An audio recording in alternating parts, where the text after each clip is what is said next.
የመምህራንን የኑሮ ሁኔታ ማሻሻል ትምህርትን ለማሻሻል በጣም ኢምፖርታንት ነው። በዚህ ላይ ምንም እንትን የለንም። ያለው ጥያቄ ከሀገሪቱ የኢኮኖሚ አቅም ጋር ይሄዳል ወይ?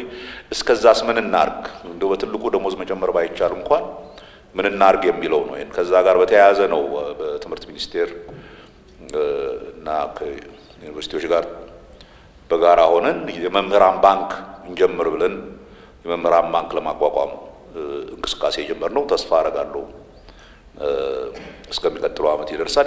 ያም እናስበው ጀስት ሲምፕሊ እንደው ቤት እንኳን ለመስራት ቢፈልጉ በአነስተኛ ወለድ ቤት ሊሰሩ የሚችሉበትን ከፋይናንስ ሲስተሙ ጋር መምህራንን ማቆራኘት ይጠቅማል በሚል ነው። እሱን እናደርጋለን።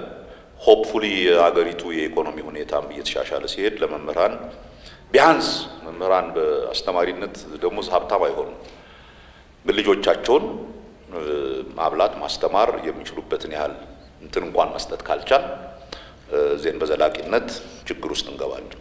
የዚህ እንትን ግልጽ የሆነው አንዱ የችግር ማሳያ የመምህራን እጥረት ነው። ሲግኒፊካንት የሆነ የመምህራን እጥረት አለ። ወደ መምህርነት ሙያ ለመግባት የሚያስቡት ቅድም ተብሏል። ይሄ ሁላችንም የምናውቃቸው ናቸው፣ አዲስ ነገር አይደለም። በትምህርታቸውም በጣም ደካማ ግሬድ ያመጡ ናቸው። በጣም ብዙ እንደዛም ሆኖ እንትን የለም መምህራን የሉም።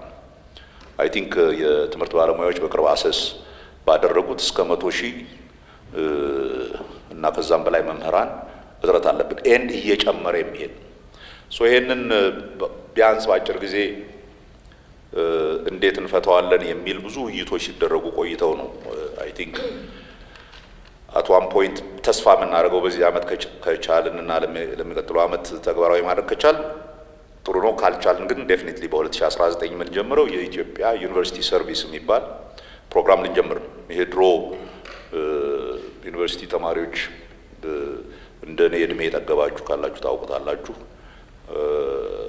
ዩኒቨርሲቲ ተማሪዎች 3ኛ ዓመት ሲጨርሱ 4ኛ ዓመት ከመግባታቸው በፊት ለአንድ ዓመት ይሄ በነፃ ያስተማራቸውን ማህበረሰብ ለማገልገልም ራሳቸውም ተግባራዊ ትምህርት እንዲያገኙ በየክልሉ ሄደው በየሙያቸው ይሰሩ ነበር ለአንድ ዓመት።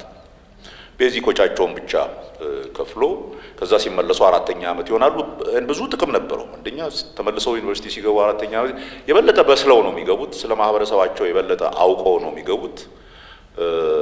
ኢንፋክት ብዙ የዩኒቨርሲቲ ሁለተኛ ደረጃ ትምህርት ቤት መምህራን ከዛ በኋላ እነኚህ ሰርቪስ የወጡ ልጆች ሲያስተምሩ አስተማሪነትን ወደውት እዛው በአስተማሪነት የቀሩ ብዙ ሰዎች አሉ።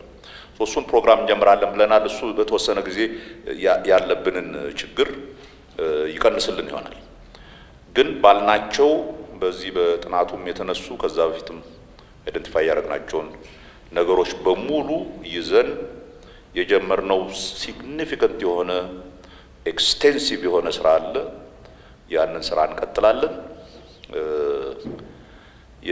የሁላችንም ስራ ነው። የሁሉንም ትብብር ይፈልጋል። ግን ከባድ ስራ ነው። በፍጹም ቀላል ስራ አይደለም። ከባድ ስራ ነው። ግን ምርጫ ያለን ስራ አይደለም። እንደ ሀገር ትምህርት ከተበላሸ